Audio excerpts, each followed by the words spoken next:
दुर्गापुर के गृहिणी ATM card नहीं बल्कि बैंक चेक पर फर्जी हस्ताक्षर कर लाखों रुपए गायब कर रही है। दुर्गापुर के सरकारी बैंक के खिलाफ साइबर थाने में शिकायत दर्ज कराई गई है।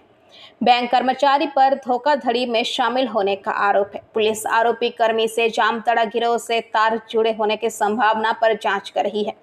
सिटी सेंटर शाखा के मुख्य प्रबंधक सुनील साहू ने कहा कि उन्हें पैसा मिलेगा, मैं बैंक की ओर से भी जांच करूंगा। बैंक पुलिस में शिकायत भी दर्ज कराएगा। आसनसोल दुर्गापुर पुलिस के एसीपी विश्वजीत नस्कर ने कहा कि हमें चेक जालसाजी की शिकायत मिली है, जांच शुरू हो गई है। এখন তো ব্যাংক পুলিশের চাপে পড়ে বলছে 7 দিনের মধ্যে আপনাদের টাকা ফেরত দেব, কিন্তু আমার বক্তব্য হলো যে এত যে হ্যারাসমেন্ট সবার পক্ষে এই যে পুলিশের কাছে যাওয়া, মানে অনেকে এখানে বৃদ্ধ মহিলা বা পুরুষ আছেন, আবার অনেকের ছেলে মেয়ে হয়তো বাইরে বিদেশে থাকে, কেউ সিনিয়র সিটিজেন, কেউ হয়তো 80 ঊর্ধ্ব, তাদের পক্ষে কি আমরা যে দৌড়ঝাঁপটা করলাম দুদিন ধরে, বাবা সেদিন রাত্রি 10টায় ঢুকেছে, আর তার পরের দিন আমরা ওই একবার থানা আর একবার ব্যাংক এই আমাদের গন্তব্য হয়েছে। সকালে বেরিয়েছি, বিকেল 4টের সময় আমরা ঢুকেছি। তো একজন বয়স্ক মানুষ, তাদের একা পক্ষে কি এইগুলো দৌড়ঝাঁপ করা সম্ভব হয়? যেটা আমরা ছুটাছুটি করতে পারলাম, সেটা কি সম্ভব হয়? তাহলে নিজের টাকা রেখে আমরা কোথায় সুরক্ষিত?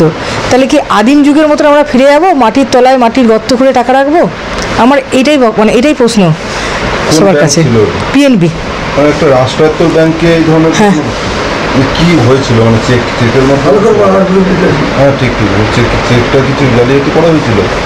চেকটা পুরো চেক বইটাই তুলে নিয়েছিল, মানে আমাদের নতুন চেক বইয়ের জন্য আপিল করেছিলাম, তা সেই চেক বইটা ব্যাংকের হেফাজতে ছিল, সেখান থেকে পুরো চেক বইটাই তুলে নেওয়া হয়েছিল।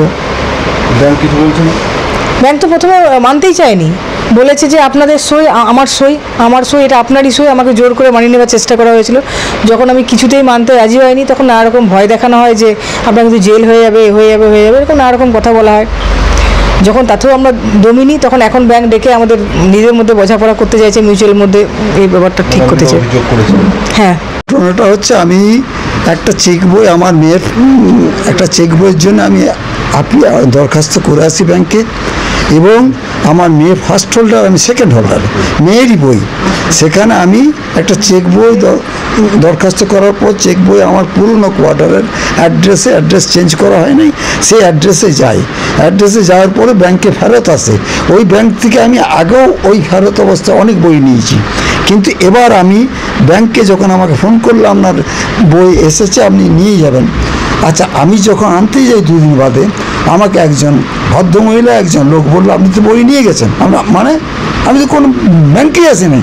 বুঝি না, এই রেজিস্টারটা দেখো তো, সইটা দেখি না, একটা আজে বাজে লোকের সই করা চেক বইটি তাকে প্রদান করা হয়েছে।